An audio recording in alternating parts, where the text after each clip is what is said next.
Oi pessoal, tudo bem? Nani Bittencourt aqui, da We Reptiles. Eu queria falar hoje com vocês sobre informações básicas sobre leopardo gecko, né? No primeiro vídeo eu acabei falando sobre um pouco de genética, que é a minha praia, que é o que eu gosto de falar, mas eu acho legal a gente entender um pouco sobre o animal antes de qualquer coisa, né? Sobre de onde ele vem, os cuidados que você precisa ter com ele, tudo isso, até um pouquinho sobre talvez reprodução, né?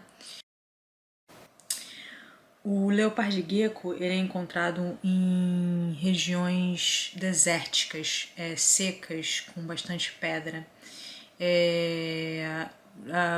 Regiões muito comuns de você encontrar eles Índia, Nepal, Afeganistão, Irã. Você consegue encontrar essa espécie com facilidade. Algumas coisas importantes sobre o comportamento: eles são animais noturnos, né? Eles gostam bastante de tocas, então eles ficam muito tempo intocados. Eles são animais absolutamente tranquilos em relação a manejo. São muito bonzinhos, se são acostumados desde muito novos ao manejo. Eu às vezes pego animais que vieram de grandes criadores com um comportamento difícil, com pouco contato com o humano, então eles acabam não sendo agressivos, eles não mordem, mas tentando sair, escapar da mão, sabe? Não são tranquilos, não ficam muito confortáveis com o manejo. Isso para quem quer um pet é um pouco chato, né? Por isso que aqui no criatório eu gosto muito de poder manejar os filhotes desde muito pequenos, para eles terem esse contato e serem bons pets, né? Porque esse é o nosso objetivo, que as pessoas tenham animais de estimação e sejam felizes com esses animais.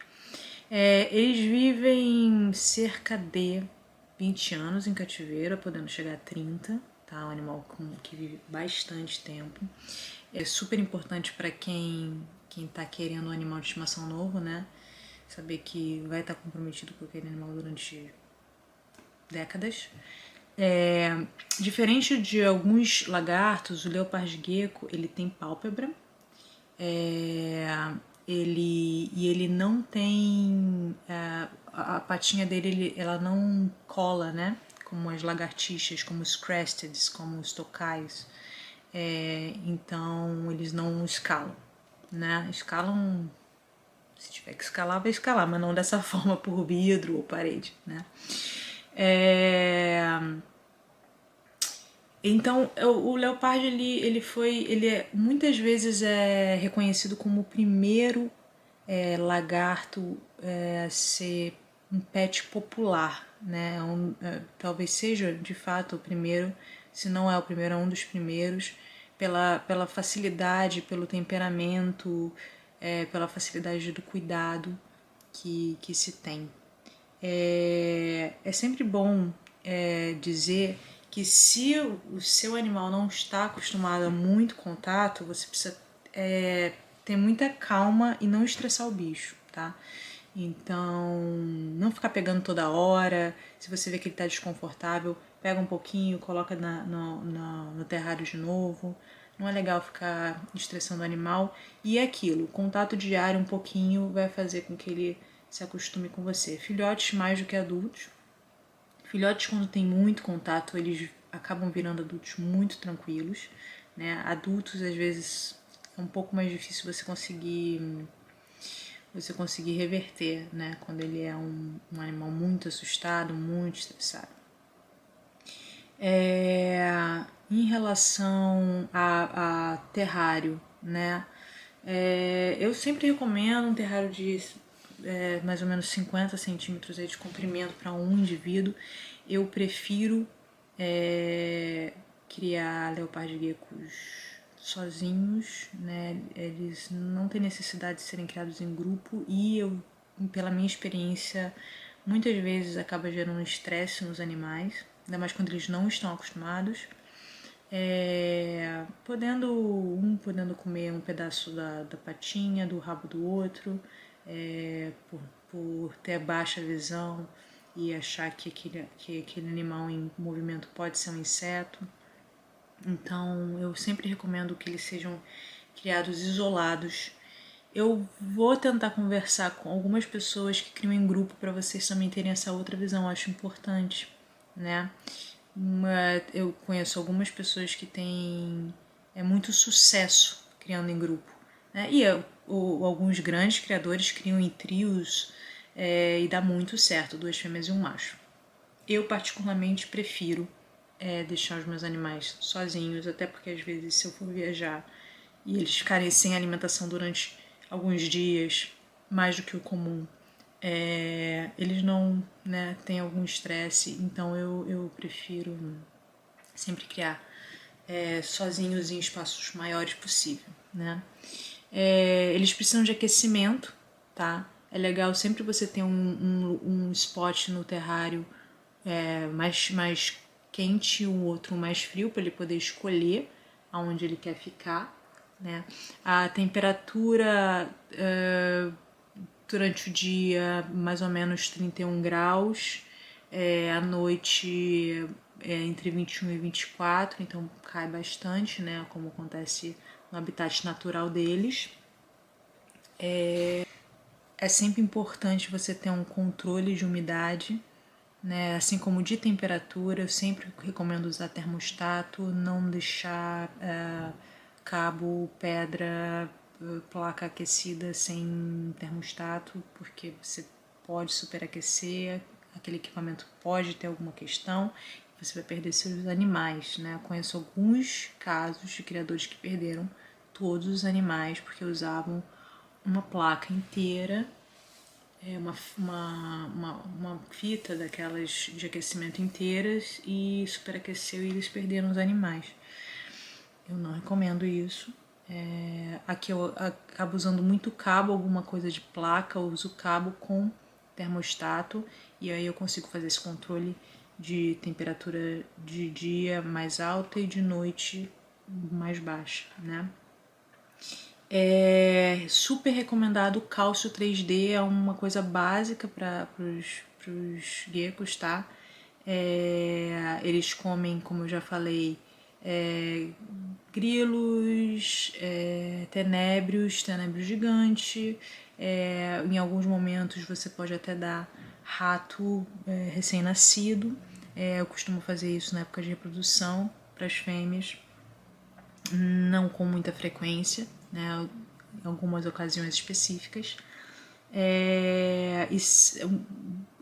Sempre deixo um potinho de cálcio dentro dos terrários e uma vez por semana eu coloco toda a comida no pó e ofereço para eles, tá? Isso é muito importante. Pote de água, água à vontade. Pode ser que você não veja com muita frequência eles bebendo água, mas eles bebem e é importante. Eu, por acaso, vejo com muita frequência os meus leopardos bebendo água.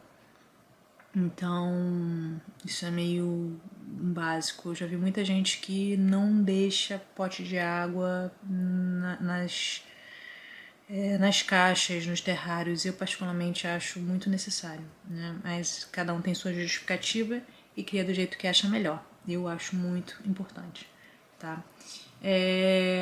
Então é mais ou menos isso. Eu acho o terrário você pode fazer uma ornamentação super natural, usar areia específica, ou usar uma coisa mais prática como grama ou grama artificial ou papel toalha, tá?